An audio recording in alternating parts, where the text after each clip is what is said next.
Hello and welcome to the Hypertrophy Odyssey, chapter 401. Gonna have to get used to saying that.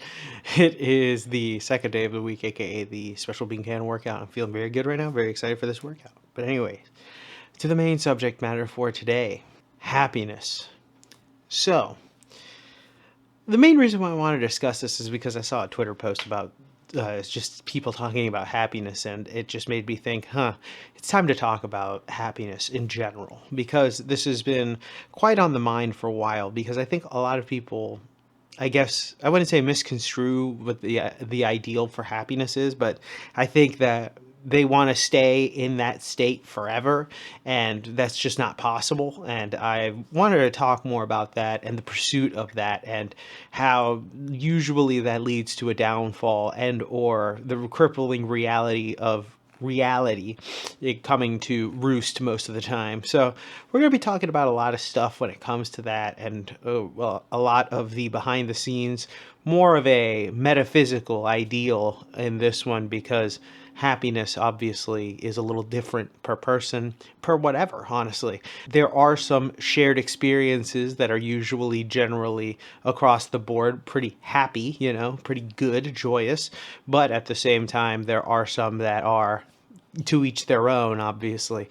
I think that today we're going to be looking at the broad prospect of it and looking at why people pursue it so much, because I think that it's a fool's errand of a pursuit. But we'll get into that and a few other things when we get to Mother Base.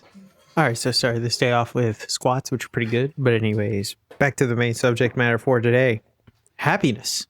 So the main reason why I want to discuss this is because this always comes up as a point in a lot of people's just general philosophies in life, whether they are very new to it or just very very baseline as to what they know, or if they've gone down deep the rabbit hole, this will come up regardless. But it seems as though that is probably the most, I guess, ubiquitous of the main reasons why people quote unquote live, really.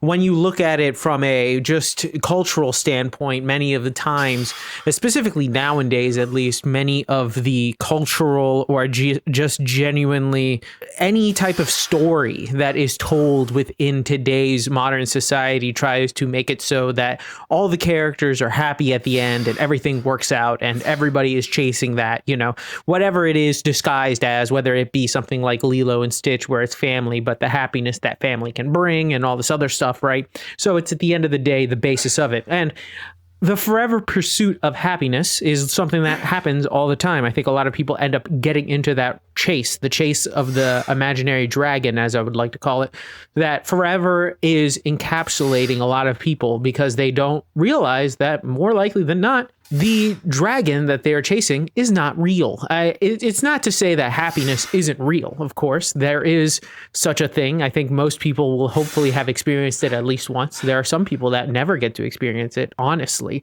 but that's kind of a different story. But regardless, it is something that is a good feeling, but a lot of people end up chasing that good feeling forever and using different surrogates in order to get there.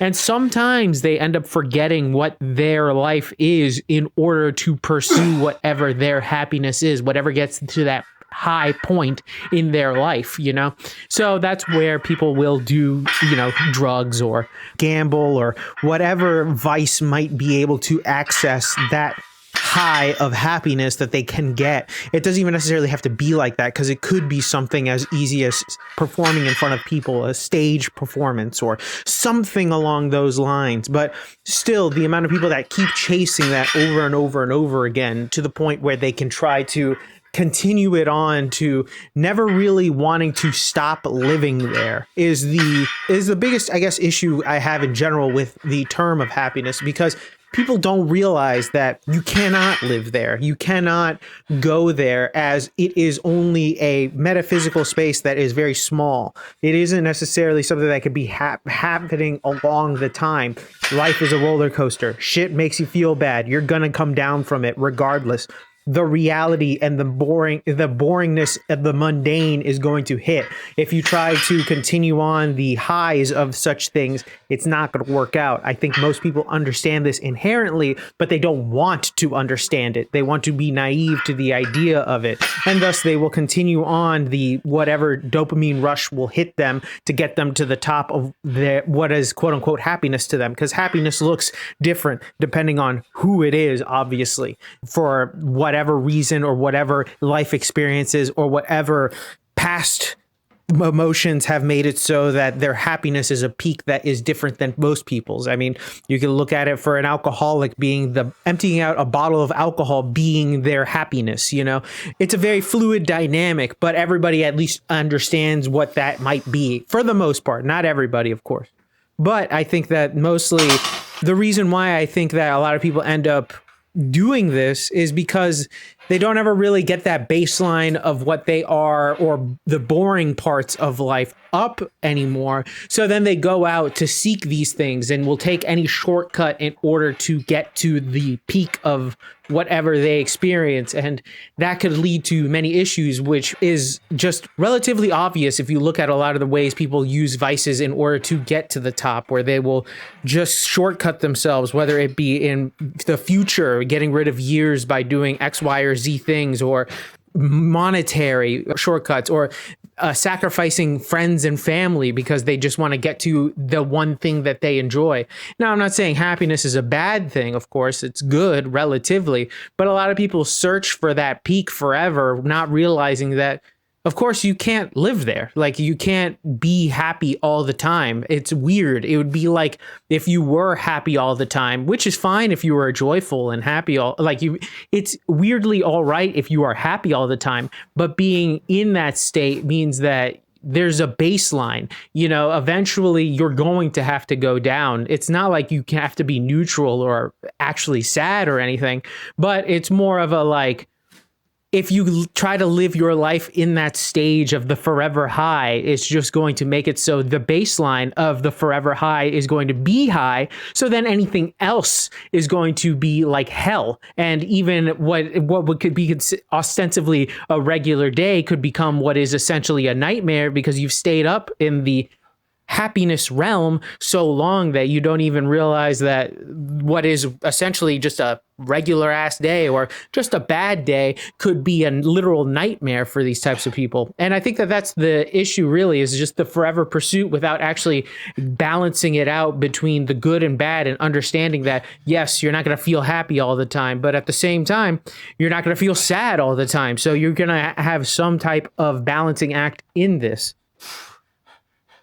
And we're back. Welcome to the workout debriefing. Exercises not filmed, none. Exercises skipped, also none. Got everything in, thankfully. But anyways, back to the main subject matter for today. Happiness. So the main reason why I wanted to discuss this is because it's been on the back burner for quite some time, this topic and discussion, because I think many people put happiness as their number one thing that they want to achieve in life. Not necessarily everybody, but a lot of people, they would say that's what they would want. That or comfort, one of the two. But a lot of the time, I find it a very naive type of ideal in order to think that you're going to just live in that state of mind. I think that once you realize that it's just the peak of certain things and there's always the down from that, it's a very different perspective on life, because you find people who end up trying to chase the happiness all around themselves, and they do it in different ways, whether it be overeating or consumption of drugs or just other things like that. It's just interesting to me that people will do this nonstop in order to try to find whatever high that they get from the happiness or jubilation that is what one moment is, and continue chasing it for years, decades, hell, possibly their entire lives, never getting a chance to ever get there again, but only because the jubilation, the happiness that they felt in that moment is replicated, but often never duplicated, you know? And it's kind of saddening to see, because you'll see people grind themselves into dust or nothingness because they're trying to get up to the top of the mountain, not realizing that the top of the mountain was possibly a once in a lifetime type of deal. Obviously, you would hope that there's more than one part or piece of happiness in your life, of course, but sometimes that's it. That's all you get. And I know that sounds very like pessimistic and doomery, but the thing is, you don't want to make the pursuit of that your end all goal is the main point that I'm trying to make, because I think a lot of people end up making it that point, that trying to reach that high again, possibly ascending it further, rather than building the baseline and making it come up to the point where, you know, you can achieve that peak a little bit easier. I think that that's the big difference. Obviously, if we were to look at it from peaks and valleys, these people end up going all the way up to the top and then coming crashing down, whilst I believe, you know, trying to level yourself up slowly but surely, you'll get to a point where you're peaking nonstop, you know, in theory. And there are things that, depending on what your peaks are, it just really depends on what it is for you. But sometimes it does get tainted. And I think that that's also part of the reason why it's kind of saddening to see, because you have certain things like, for example, gambling or something along those lines, where people will get to that peak moment where they win X amount of money, and then all of a sudden everything else is chasing that high, and then all of a sudden they're 30K down the hole wondering what happened, you know, not being able to pay rent. So it's a Trojan horse of sorts, in a way where if you get it wrong or it hits you in a completely different way at a certain point in your life and it becomes your main thing for life, it could really fuck you over so hard that you don't even realize it. You'll be in the depths of hell before you even know what's up, you know? I think seeing it with others is such a disheartening thing too, because you can tell that they had good experiences, or they had a good experience, and now they're just trying to relive that moment.